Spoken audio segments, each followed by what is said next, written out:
सत्संग में आकर हम एक चीज सीखते हैं, बस कैसे जीना है।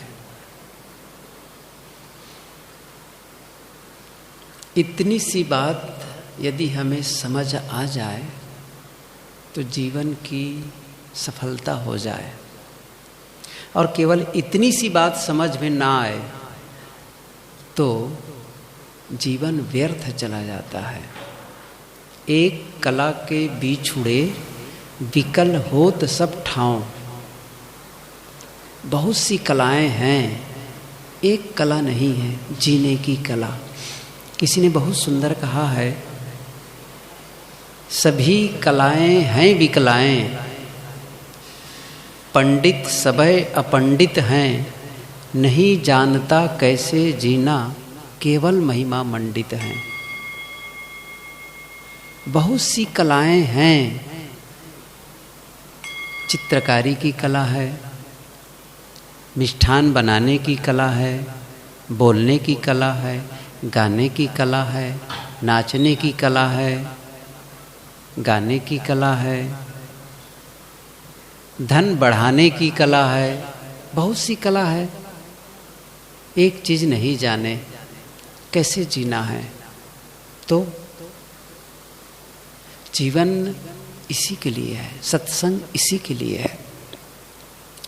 मैंने अनेकों बार कहा है कि जीवन आपका है।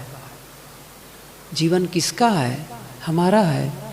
जीना किसको है? हमें जीना है। इसमें जो परिणाम आएंगे, सुख दुख, हानि लाभ, हर्ष शोक, स्वास्थ्य बीमारी, सम्मान अपमान, इसका अनुभव कौन करेगा? मैं करूँगा। सभी अपने अपने जीवन में करेंगे। तो हमें क्या करना है? ऐसा जीवन जीना है जिससे सुंदर स्वास्थ्य मिले। ऐसा जीवन जीना है जिससे आपस में संघर्ष न हो, आपस में प्रेम हो, मधुर संबंध हो। ऐसा जीवन जीना है जिससे मेरे पास इतना धन हो जिससे मैं अपना और अपने परिवार के जीने के लिए व्यवस्था कर सकूं। इतना धन कमाना है। और ऐसा मन हो जिससे मन हमेशा शांत और प्रसन्न रहे। उलझा हुआ मन, दुखी मन, अशांत मन, कैसा जीवन होगा? जिसका भी मन आज या पहले शांत हुआ है या है, आखिर वो भी तो जी रहे हैं, इसी दुनिया में तो जी रहे हैं। हम ये सोचें कि अभी तो हम दुखी जीवन जी रहे हैं, सुखी जीवन के लिए किसी दूसरे जीवन को पाना होगा, या पृथ्वी में नहीं मिलेगा, हमें किसी दूसरे लोक में जाना होगा। ऐसा नहीं है।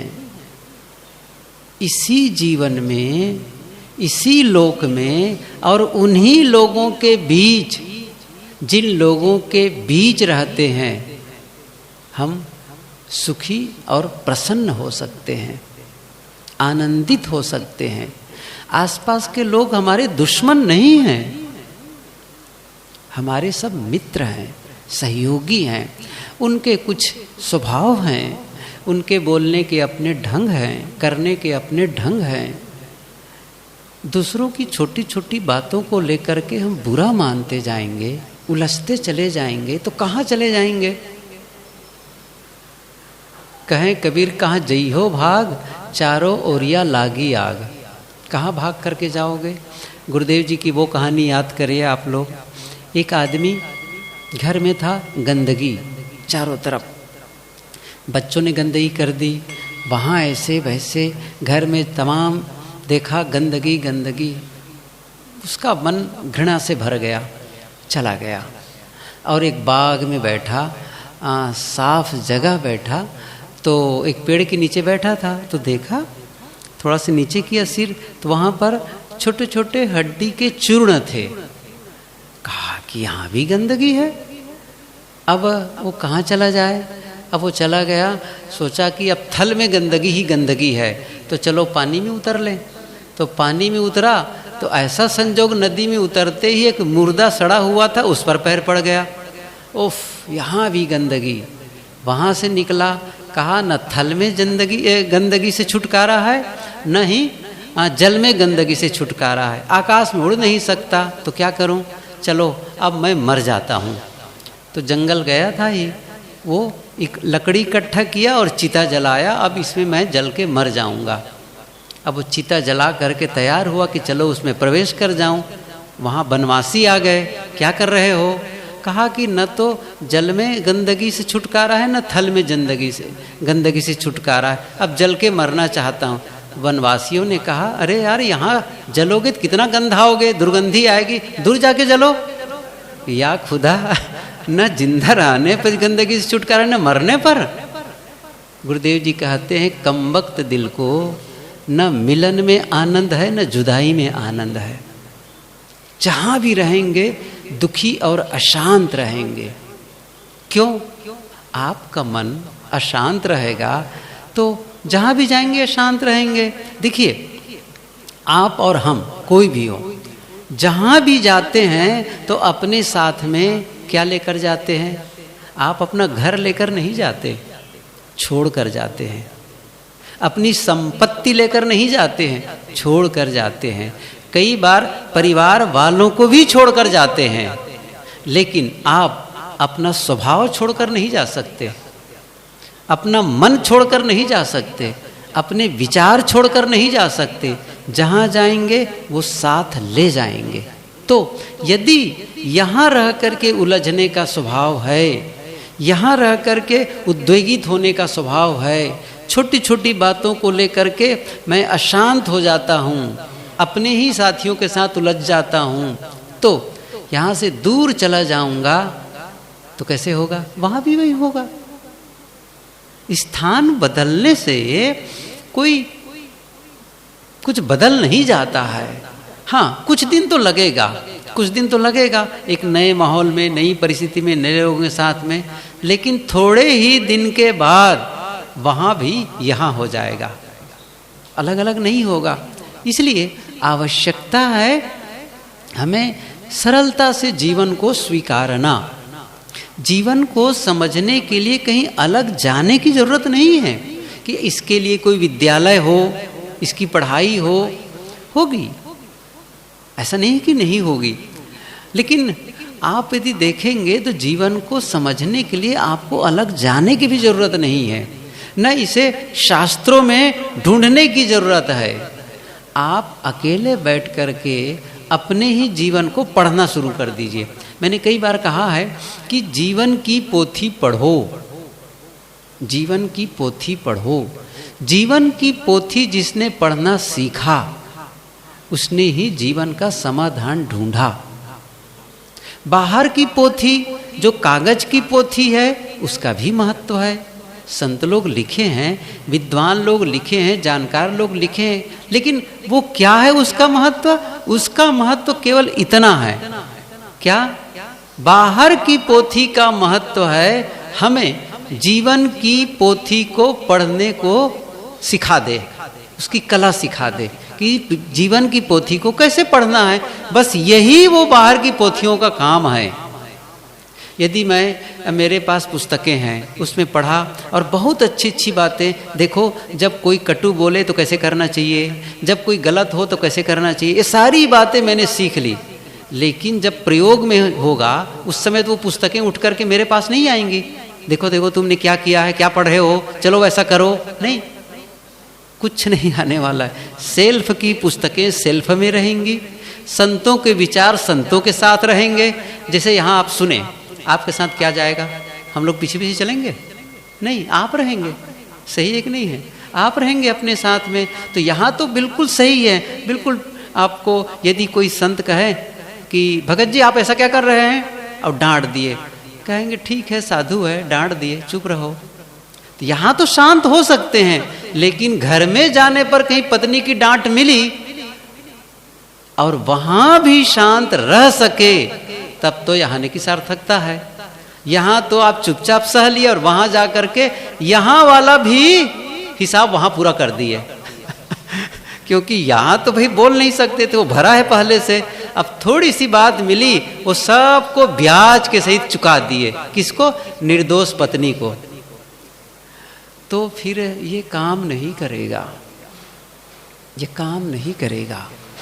यहाँ तो केवल आप सिद्धांत की बातें सीखते हैं, प्रयोग आपको व्यवहार में है, प्रयोग आपको परिवार में करना है, प्रयोग आपको कंपनी में, ऑफिस में, या अपने जिन लोगों के बीच आप काम करते हैं वहाँ आपका प्रयोग होगा। क्योंकि वहाँ लोग गलत करने वाले होंगे, वहाँ आपको उत्तेजित करने वाले होंगे। क्या वहाँ भी आप शांत रह पाते हैं? नहीं। तो फिर कैसे काम बनेगा? मैं यहाँ प्रवचन दे रहा हूँ तो प्रवचन में तो चाहे जो बोल दूँ, लेकिन असली कसौटी कब होगी? जब सचमुच मेरे सामने भी इसी प्रकार की प्रतिकूलताएं आएं और तब भी मैं अपने आप को संभाल सकूं, शांत रख सकूं, तो ही मेरी कसौटी है। नहीं तो फिर बोलते तो अच्छा है नहीं है तो फिर कोई मतलब का नहीं है। सही है ना? कोई मतलब का नहीं है। अच्छा, एक बात और समझ लें, इसका मतलब यह नहीं है कि जो हम बोलते या सुनते हैं उसका 100% 1-2 दिन में प्रयोग हो जाएगा। नहीं होगा भाई, ये तो हम लोग जानते हैं। कहते सुनते लंबा समय बीत जाता है, लेकिन अंदर से झुंझलाहट नहीं जाती है, अंदर से उद्वेग नहीं जल्दी समाप्त होता है। वक्त लगता है, समय लगता है। धीरे धीरे धीरे धीरे धीरे अपने को गढ़ते छिलते छिलते, जैसे पत्थर की मूर्ति को बनाने में मूर्तिकार कितनी मेहनत करता है। पहले तो वो रफ आइडिया ही तैयार करता है, या किसी भी चित्रकार को देखो, एक कैनवास लेगा तो पेंसिल से एक रेखा चित्र खींचेगा, है ना? तो लगेगा क्या कर रहा है ये, रेखा चित्र खींचे। इसी प्रकार से एक अनगढ़ पत्थर को कोई मूर्तिकार तराशना शुरू किया, पता ही नहीं चलेगा। धीरे धीरे धीरे धीरे तराशते तराशते खुट खुट खुट खुट खुट खुट करता गया करता गया करता गया, और लंबे समय के बाद में एक सुंदर सी मूर्ति वहाँ से आविष्कृत हो गई, डिस्कवर हो गई।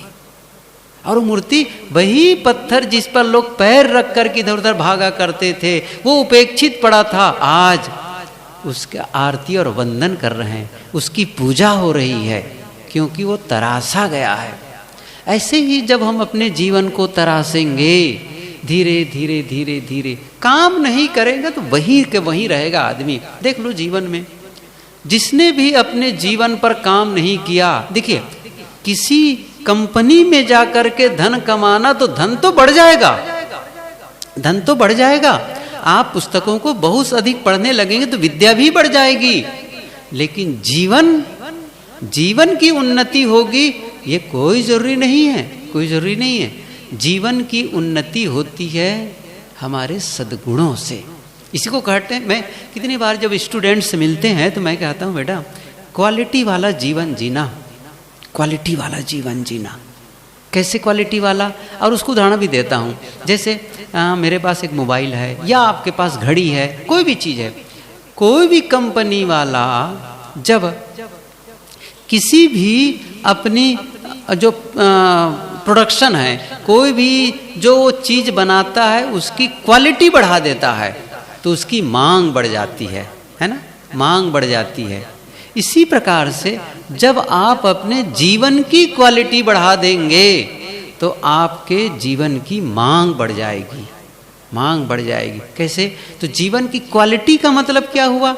क्वालिटी का मतलब होता है गुण, गुणवत्ता।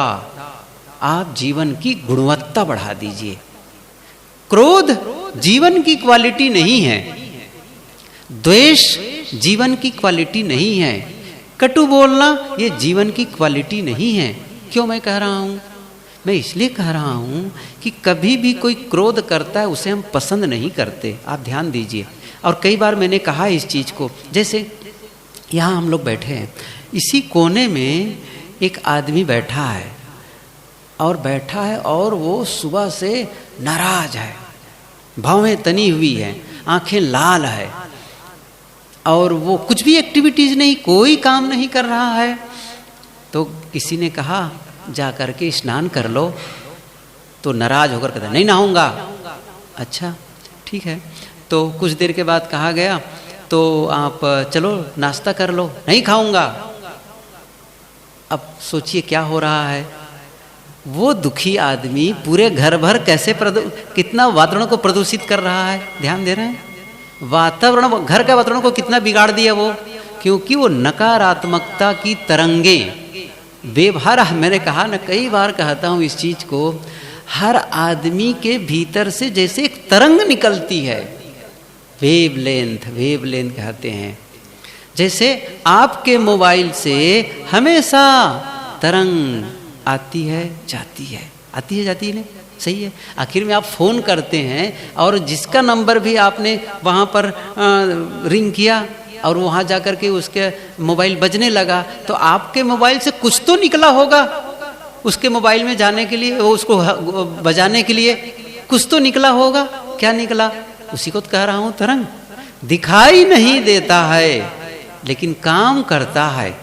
इसी प्रकार से हमारे जीवन से, हमारे पूरा इस स्ट्रक्चर से एक तरंग निकलती है हर समय। वो नकारात्मक तरंगे होंगी तो पूरे वातावरण को नकारात्मक प्रदूषित बना देगा, प्रदूषण से भर देगा वो।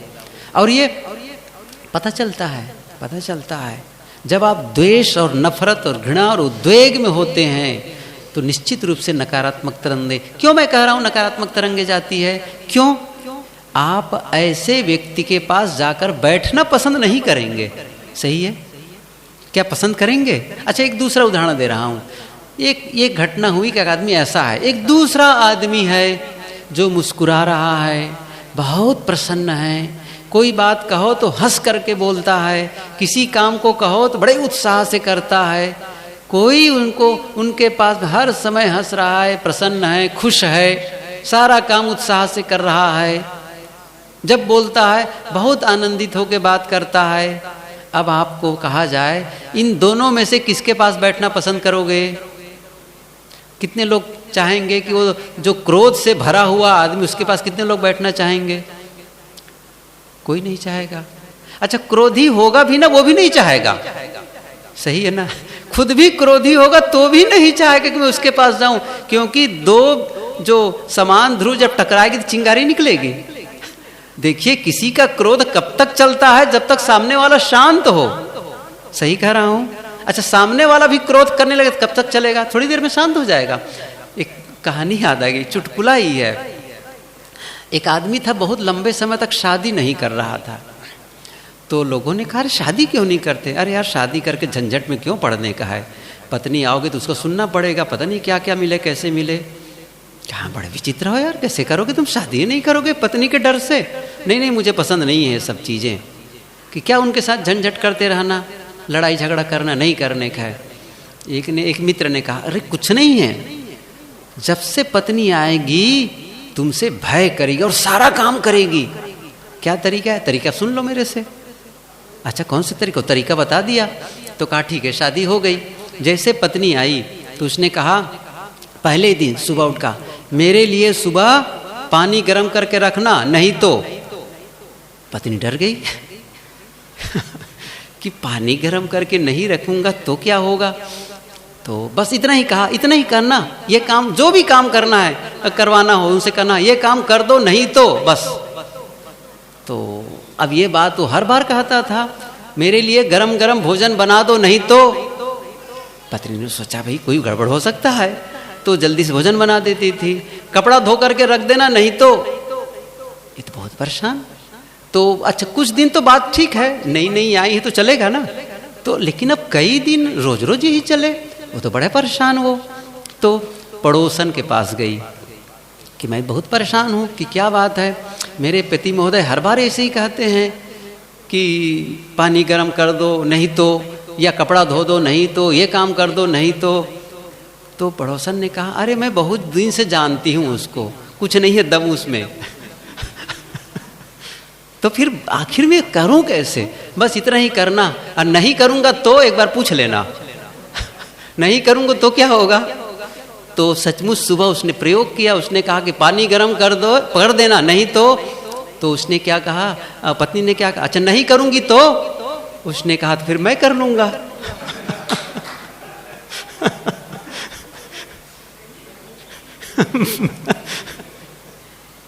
मैं कह रहा था कि जब आपस के जो बहुत क्रोधी आदमी दो एक साथ बहुत दिन तक नहीं चलते हैं, इसलिए आप उसको पसंद नहीं करेंगे। किसको पसंद करेंगे? प्रसन्न व्यक्ति से। जो प्रसन्न है उसी के पास जाके बैठना चाहेंगे। क्यों? वहां से सकारात्मक तरंगे निकल रही है, वहां से सुकून भरे भाव निकल रहा है। आप वैसे लोग पास जा करके आप खुश रह सकते हैं। मैं ये कह रहा था क्वालिटी वाला जीवन इसलिए कह रहा था, अब कोई जैसे हम देख रहे हैं क्रोधी आदमी को हम पसंद नहीं करते, तो यदि मैं क्रोध करूंगा तो कितने लोग पसंद करेंगे? ये गणित लगा लो। क्या इस चीज को समझने के लिए किसी बुद्ध की पास जाना जरूरत है? क्या इसके पास कबीर के पास जाना जरूरी है इसके लिए, इसी बात को समझने के लिए, या शास्त्र को ढूंढने की जरूरत है? आपका जीवन बता रहा है, आपका जीवन बता रहा है। देखो वो आदमी क्रोध कर रहा है, वह मुझे पसंद नहीं है।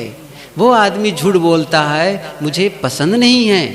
बस आप देख लो, जब मैं झूठ बोलूंगा तो लोग मुझे पसंद नहीं करेंगे, क्रोध करूंगा तो पसंद नहीं करेंगे, गलती करूंगा तो लोग अच्छा नहीं मानेंगे।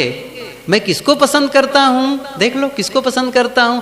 वह ईमानदार आदमी को पसंद करता हूं, विनम्र आदमी को पसंद करता हूं, शालीन आदमी को पसंद करता हूं, और उनके साथ रहना मुझे अच्छा लगता है जो मुझे अच्छा महसूस कराए। मैं फिर से दोहराना चाह रहा हूं, क्या कर रहा हूं?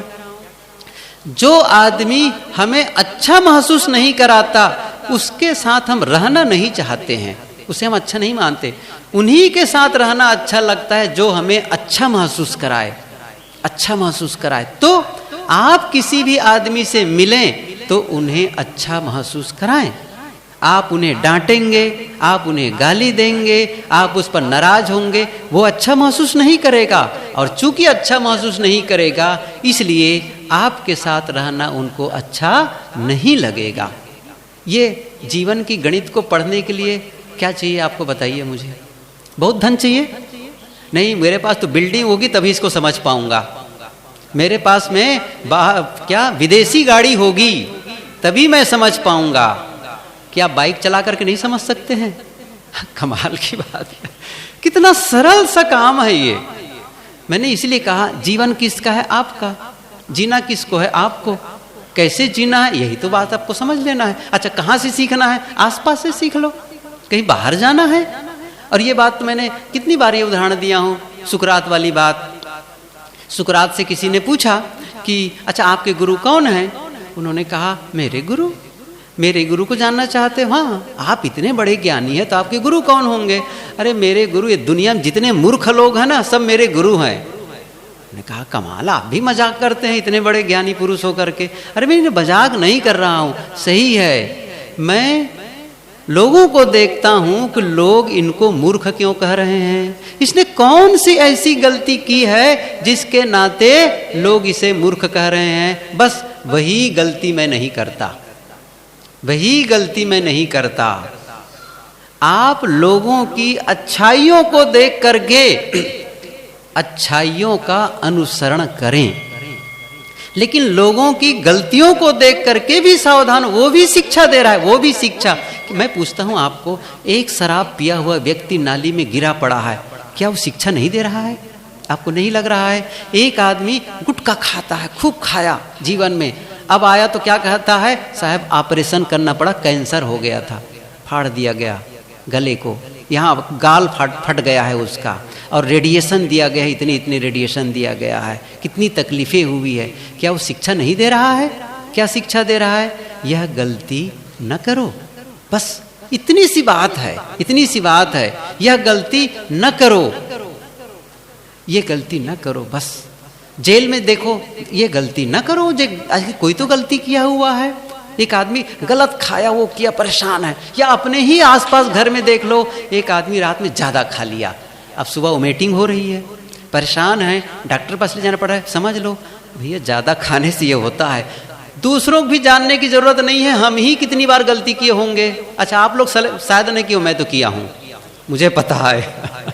ज्यादा खा करके मैंने गलती की है और पछताया भी है, लेकिन मैं अपनी मूर्खता क्या सुनाऊं आप लोगों को, फिर से वही गलती की है।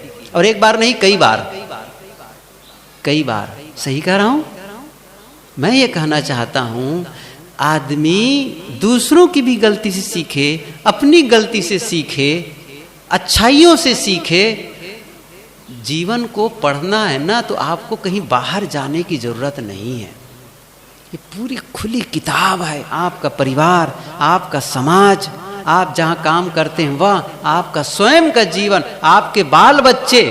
मैं प्रायः कहता हूं, जब कोई माँ बनती है, बच्चा छोटा उनके होता है गोद में, मैं कहता हूं देखो, अब आपका टीचर आपके पास आ गया, आपका टीचर आपके पास आ, ये आपको पढ़ाएगा।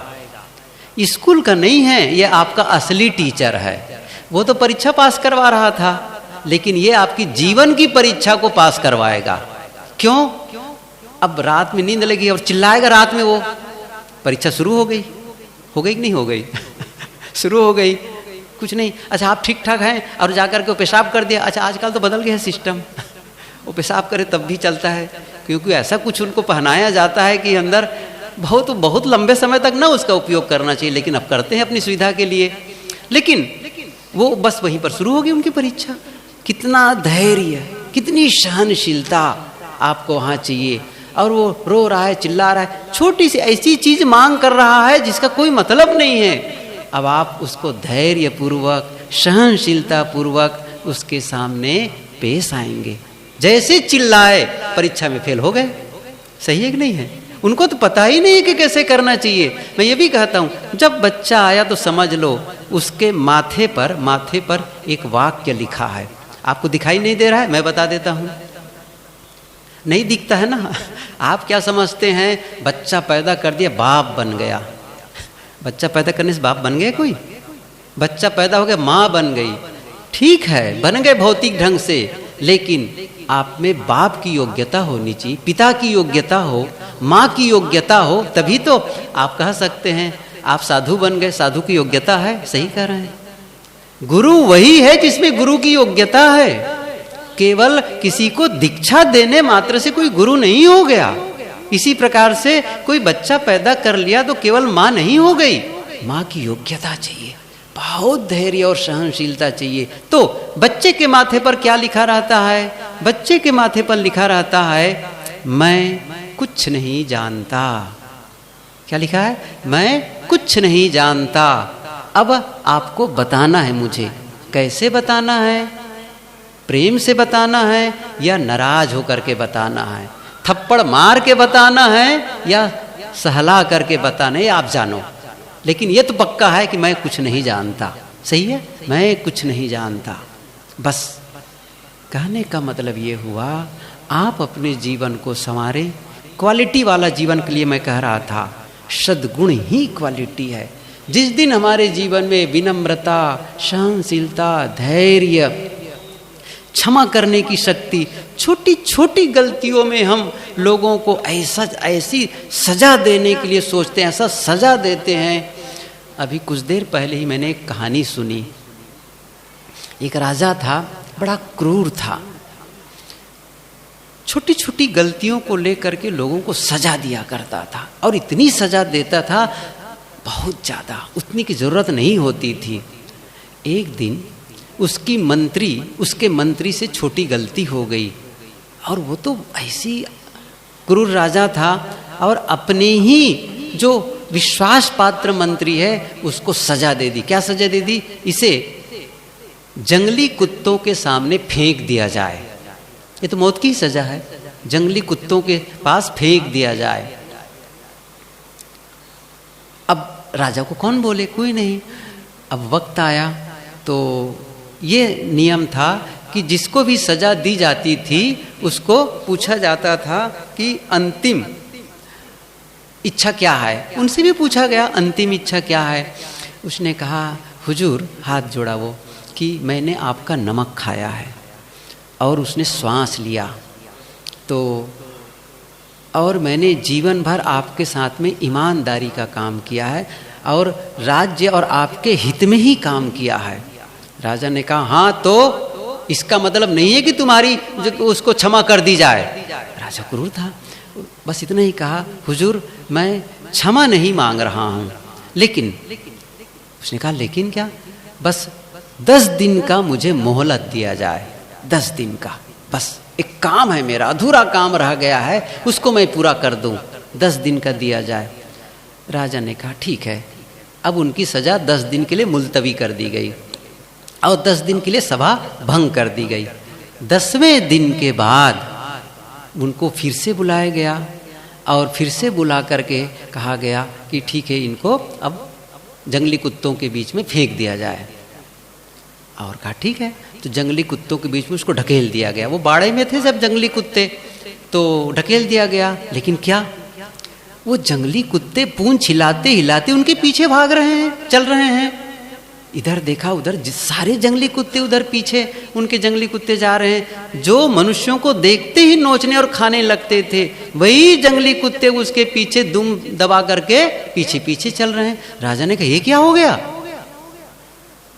मंत्री ने कहा हुजूर 10 दिन तक मैंने यही किया था, मैंने इन कुत्तों की सेवा की थी, इनको सही तरीके से खिलाया पिलाया, सेवा की, इनसे प्रेम किया, सब कुछ किया है।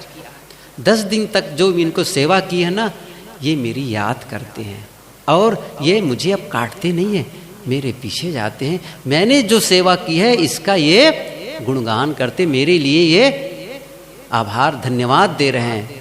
लेकिन हुजूर को मैं क्या कहूँ, 10 साल तक मैंने ईमानदारी से सेवा की और एक छोटी सी गलती को लेकर इतनी बड़ी सजा। राजा को लगा नहीं, ये गलत हो गया और उसकी सजा माफ की गई और निश्चय किया आगे से मैं ऐसी गलती नहीं करूँगा। ये उदाहरण मैं इसलिए दे रहा हूँ कि छोटी छोटी गलतियों को लेकर के लोगों को सजा देने को सोचते हैं। क्या हम नहीं चाहते हैं कि क्षमा कर देनी चाहिए? क्या हम नहीं चाहते कि मुझे क्षमा कर दी जाए? क्या जीवन को पढ़ने के लिए कहीं अलग जाना पड़ेगा? आस पास ही है, हमारा ही जीवन बहुत है। मैं चाहता हूँ कि मेरी गलती को लोग क्षमा कर दें, मुझे भी चाहिए दूसरे की गलती को क्षमा करूं। ये छोटी छोटी बातें हैं, यदि हम जीवन में धारण कर लेते हैं तो जीवन की क्वालिटी बढ़ जाती है। अच्छा, ये दूसरों के लिए नहीं, दूसरों के लिए तो अपने आप हो जाएगा। अपने आप को सुकून मिलने लगेगा जिस दिन विनम्रता का भाव जगेगा, जिस दिन सबके लिए प्रेम का भाव जगेगा, आप भीतर से महसूस करने लगेंगे सचमुच तो सबके प्रति प्रेम और मैत्री का भाव है। मैं कह रहा हूँ आनंद से जीवन भरा रहेगा, आप कभी भी उलझेंगे नहीं, परेशान नहीं होंगे।